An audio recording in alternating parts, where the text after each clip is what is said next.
Está muy cansada últimamente, dijo mi hermano Fausto, su voz sonando extrañamente solícita mientras le acercaba un vaso de agua y una pequeña pastilla blanca a mi abuela Inés. Ella, sentada en su sillón de toda la vida como una reina frágil en su trono, le sonrió débilmente. Al otro lado de la habitación vi a mi esposo, Bruno, y una sonrisa casi imperceptible, fría como el hielo, se dibujó en sus labios. Nadie más la notó, pero para mí fue como el destello de un relámpago en una noche oscura. Anunciaba la tormenta que estaba a punto de desatarse. Todo había comenzado una semana antes, en una tarde de martes cualquiera en nuestro apartamento de la Ciudad de México. Mi teléfono sonó y en la pantalla brilló un nombre que no había visto en meses: mamá. Un nudo se formó instantáneamente en mi garganta. Mi madre, Lidia, no llamaba para saludar. Sus llamadas eran transaccionales, siempre el preludio de una petición, una queja o una crítica velada. Dudé un momento antes de contestar. Bruno, que leía en el sofá, levantó la vista y me dirigió una mirada que lo decía todo. Ten cuidado. Respiré hondo y deslicé el dedo por la pantalla. Hola, mamá. Renata, mi amor. Qué milagro escucharte. La voz de mi madre goteaba una dulzura artificial, un tono que no había usado conmigo desde que era una niña y todavía creía en sus cuentos de hadas. ¿Cómo estás, hija? ¿Mucho trabajo? Estoy bien, mamá. ¿Ocupada? Ya sabes, respondí, manteniendo mi voz neutra. ¿Pasa algo? Ay, siempre tan directa. Se rió, pero su risa no tenía alegría. No, mi amor, nada malo, al contrario, te llamo por algo muy especial. La próxima semana es el cumpleaños de tu abuela. Cumple 85, puedes creerlo. Le estamos organizando una fiesta sorpresa aquí en la quinta. Va a venir toda la familia, será algo grande, precioso. Y claro, tu abuela estaría feliz de verte. Ha estado preguntando mucho por ti. Mi corazón dio un vuelco al oír el nombre de mi abuela, Inés. La única luz en el laberinto de mi infancia. La única que me había visto de verdad. La idea de su cumpleaños número 85, una celebración tan monumental, me llenó de un calor genuino. Pero la voz de mi madre actuaba como un veneno lento, tiñendo ese calor con la fría mancha de la sospecha. ¿Por qué ahora? ¿Por qué, después de meses de silencio, de repente importaba tanto mi presencia? Claro, mamá, allí sorprendiéndome a mí misma. Ahí estaremos. Maravilloso, mi amor. Tu abuela se pondrá loca de contenta. Te esperamos el sábado. Un beso. Colgó. La dulzura artificial se cortó tan abruptamente como había empezado. Me quedé mirando el teléfono, un mal presentimiento instalándose en mi estómago como una piedra fría. ¿Y bien?, preguntó Bruno, dejando su libro a un lado. Era mi madre. Nos invitó al cumpleaños 85 de la abuela el próximo sábado, en la quinta. Bruno no dijo nada, solo se levantó, se acercó y me tomó de las manos. Sus ojos, siempre tan tranquilos y analíticos, me estudiaron con seriedad. Es una trampa, Renata. No digas eso, susurré, aunque una parte de mí sabía que tenía razón. Es el cumpleaños de mi abuela. Tengo que ir. Piensa en ello, insistió suavemente. No te ha llamado en 6 meses. La última vez que fuimos, apenas te dirigió la palabra y pasó toda la tarde quejándose de dinero con Fausto. Y ahora, de repente, ¿eres la nieta del año? Solo te llaman cuando necesitan algo. Lo sabes tan bien como yo. Me solté de sus manos y caminé hacia la ventana, mirando el caos ordenado de la ciudad.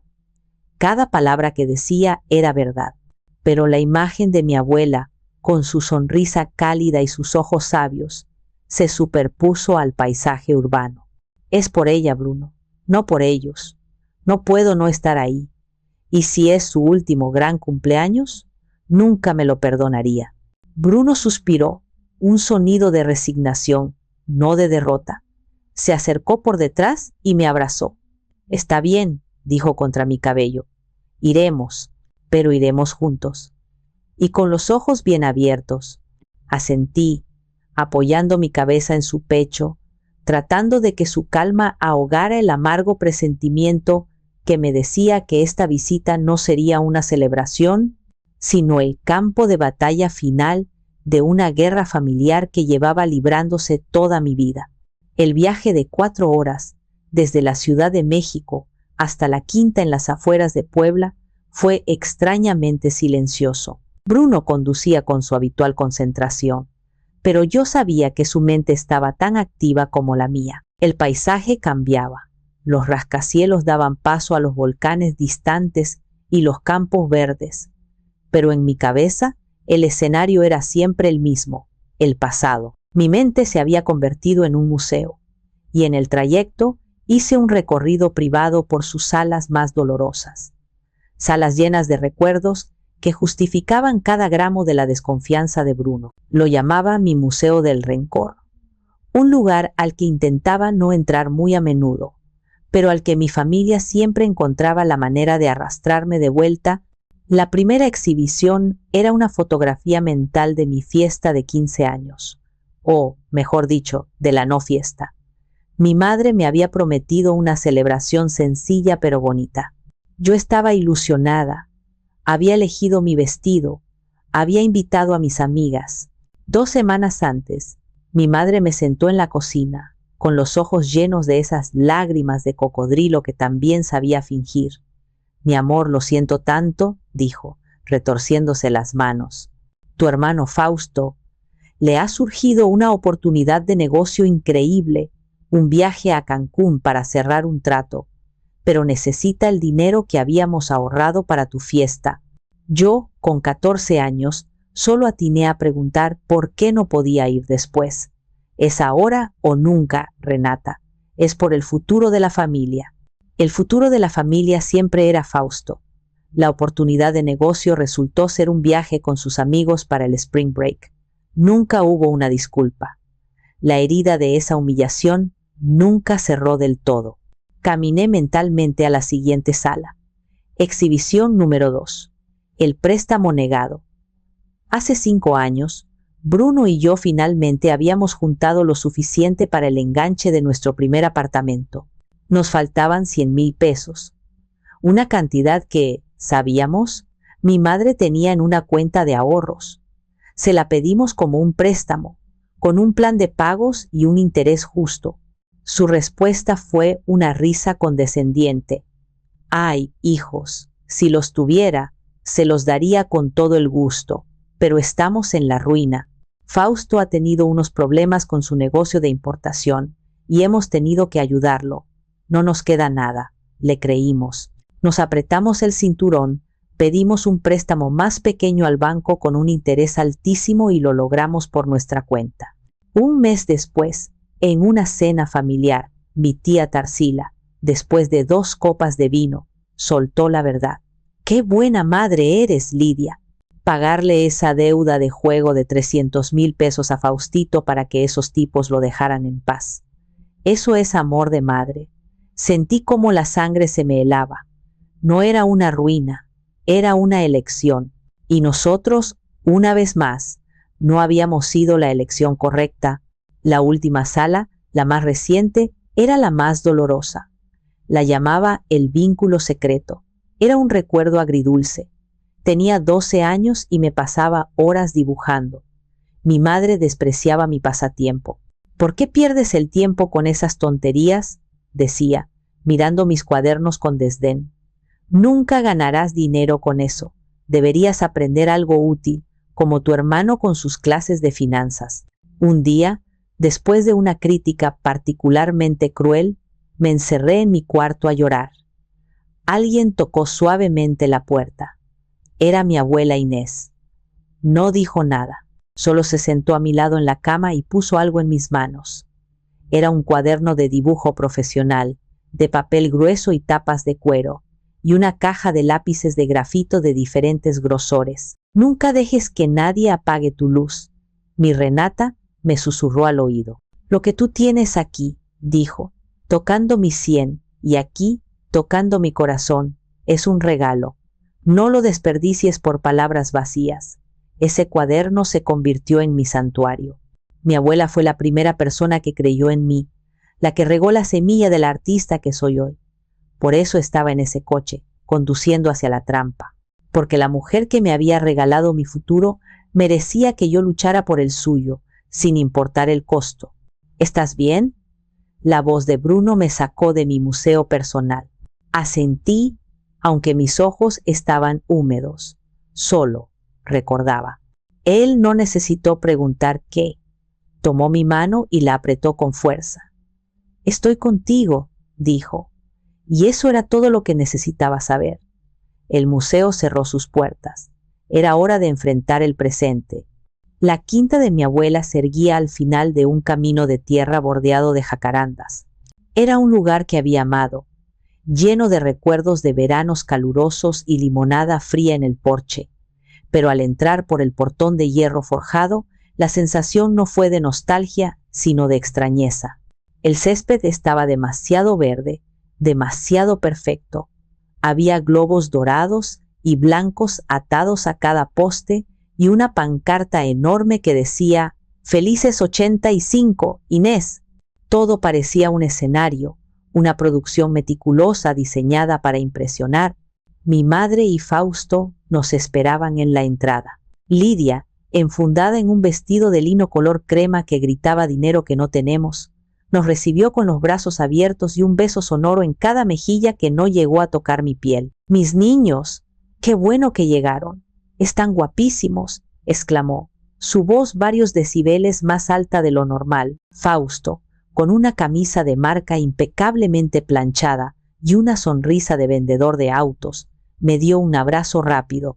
«Hermanita, qué bueno que te dignaste a aparecer», dijo en voz baja, con un tono burlón que solo yo pude oír.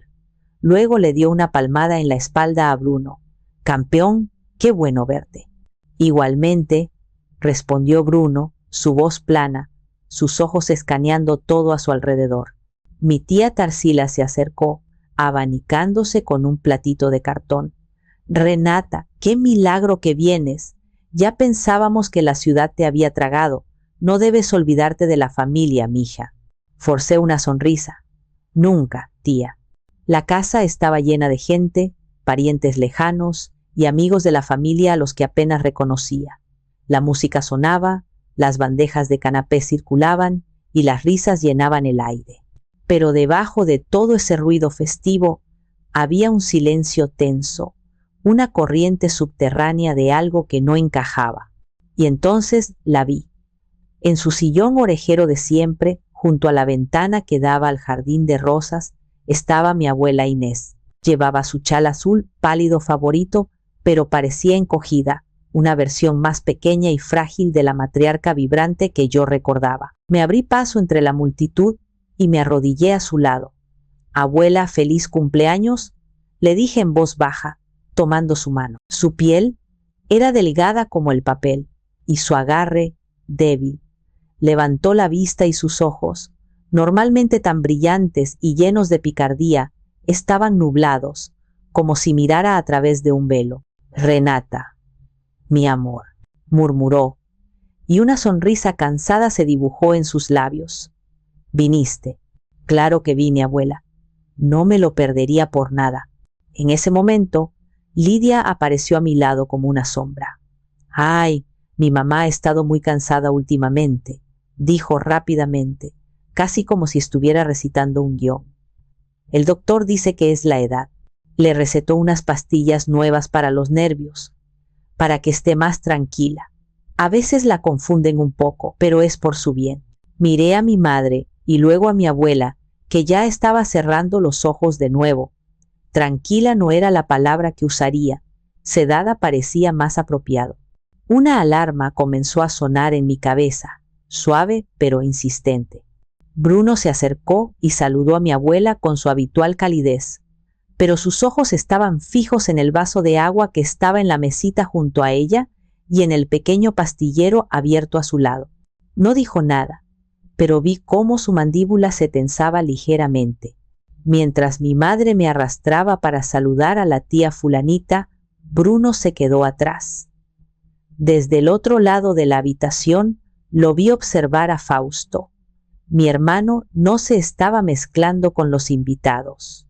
Estaba de pie cerca de la puerta de la cocina, enviando mensajes de texto furiosamente en su teléfono y mirando su reloj de pulsera cada 2 minutos, como si estuviera esperando una señal, como si la fiesta fuera solo el preludio de otro evento mucho más importante. La alarma en mi cabeza sonó más fuerte.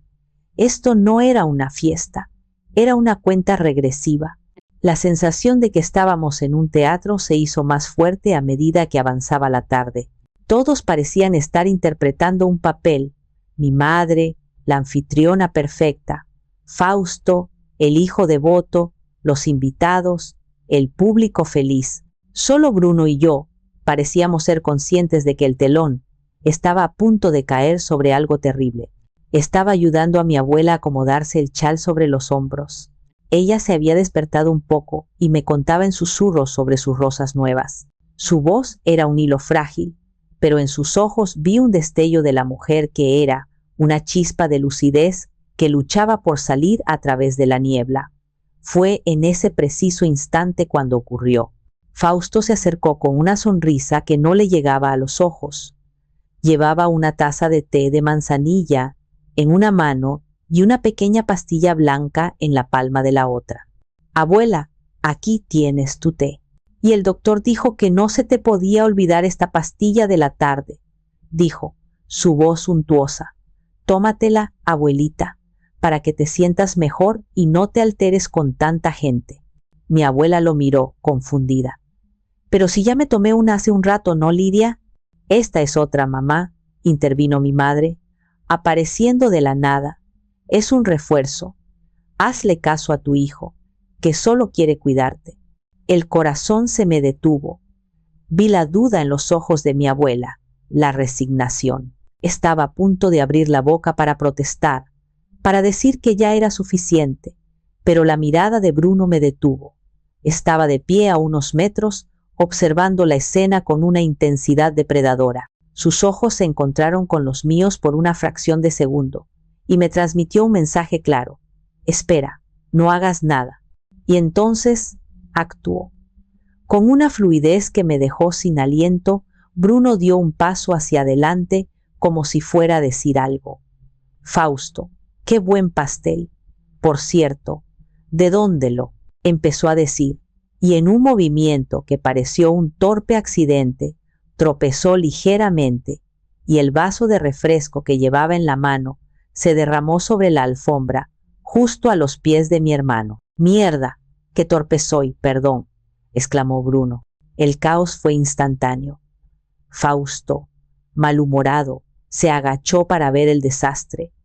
Lidia gritó para que alguien trajera un trapo. En esa ventana de distracción de apenas 3 segundos, mientras todas las miradas estaban en el suelo, la mano de Bruno se movió con la velocidad de un mago.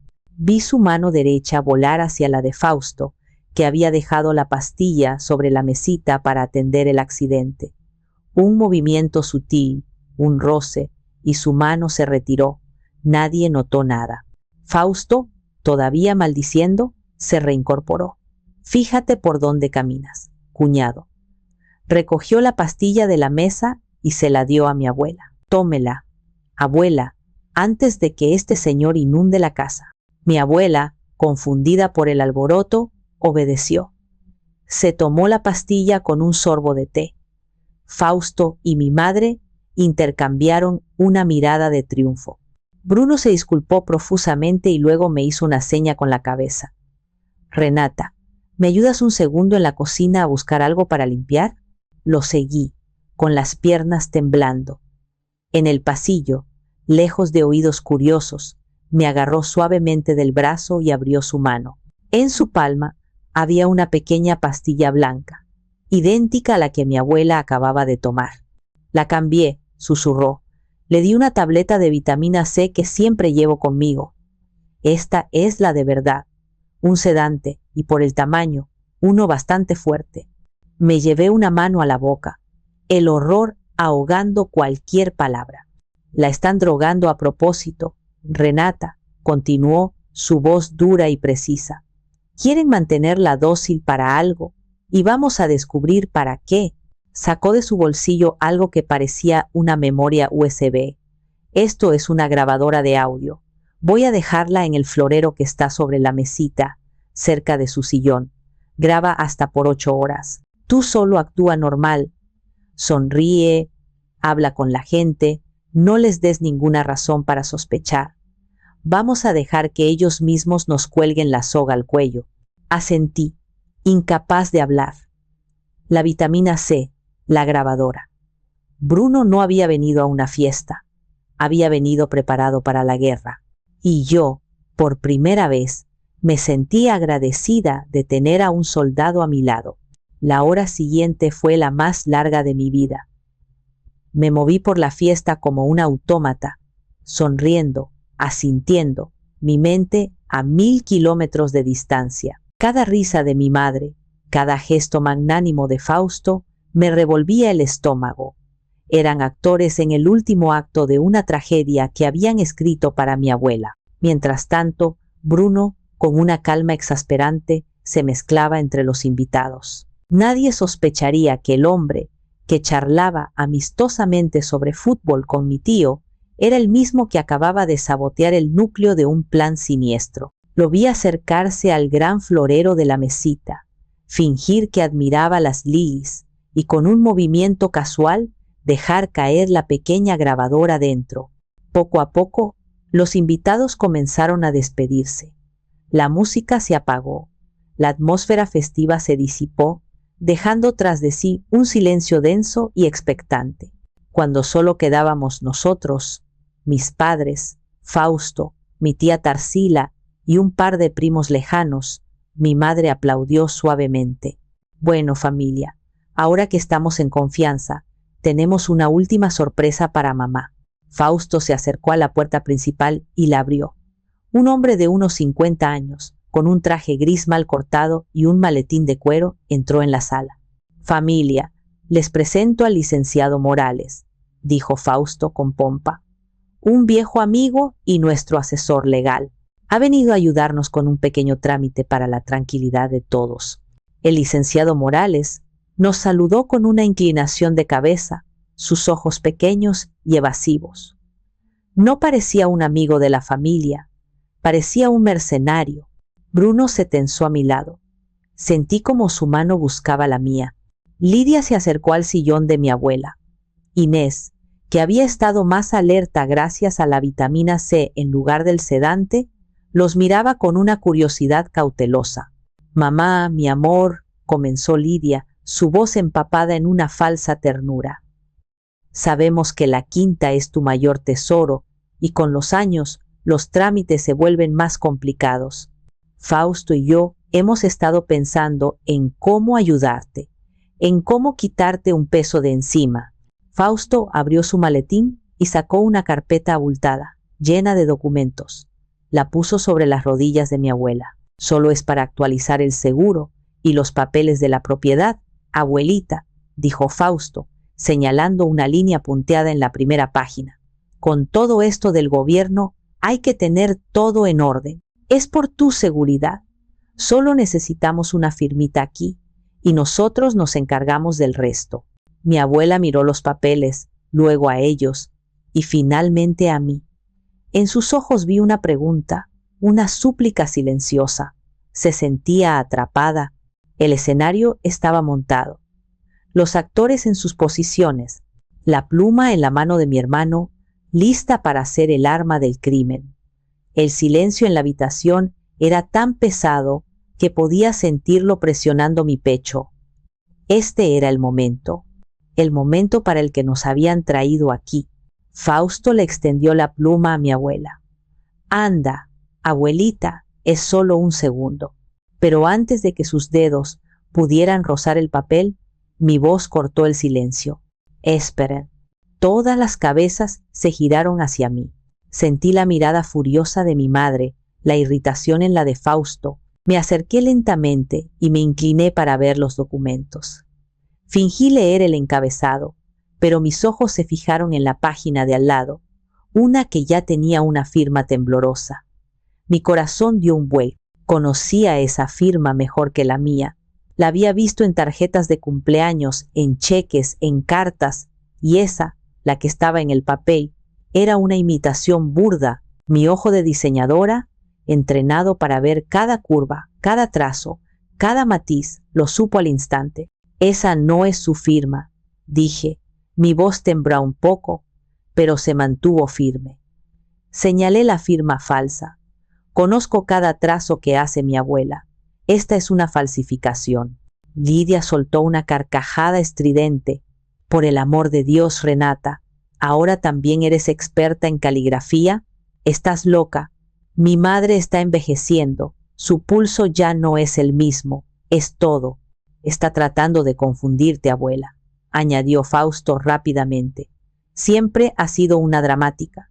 Estaban intentando gasearme, hacerme dudar de mis propios ojos, pero esta vez no estaba sola. Fue la señal que Bruno esperaba. Quizás no está tan loca, dijo Bruno, su voz tranquila resonando en la habitación. Se acercó a la mesita, recogió la memoria USB del florero y la conectó a un pequeño altavoz portátil que sacó de su bolsillo.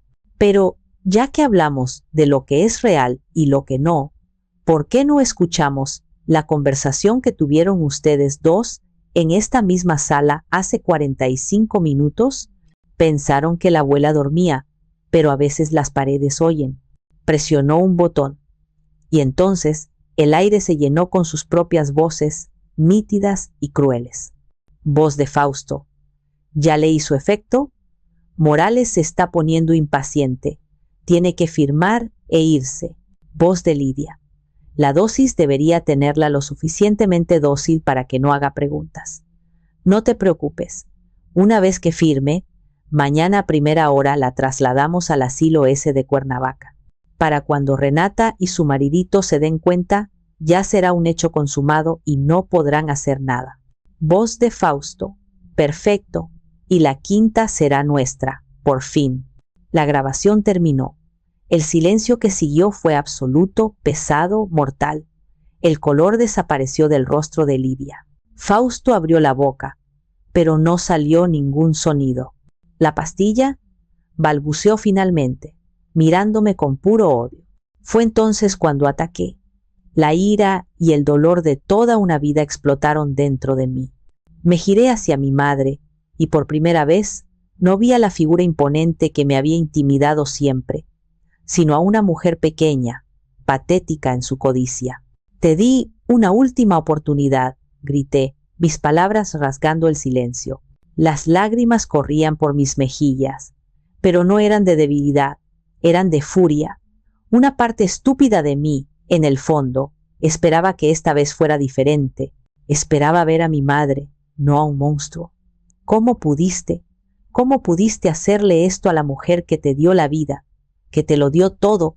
¿A mi abuela? Me volví hacia Fausto. ¿Y tú? El niño de oro, siempre tomando, siempre exigiendo. ¿Este era tu gran plan de negocios? ¿Encerrar a tu propia abuela y robarle hasta el último centavo? Mi voz se quebró, pero no me detuve. Era mi momento, mi verdad.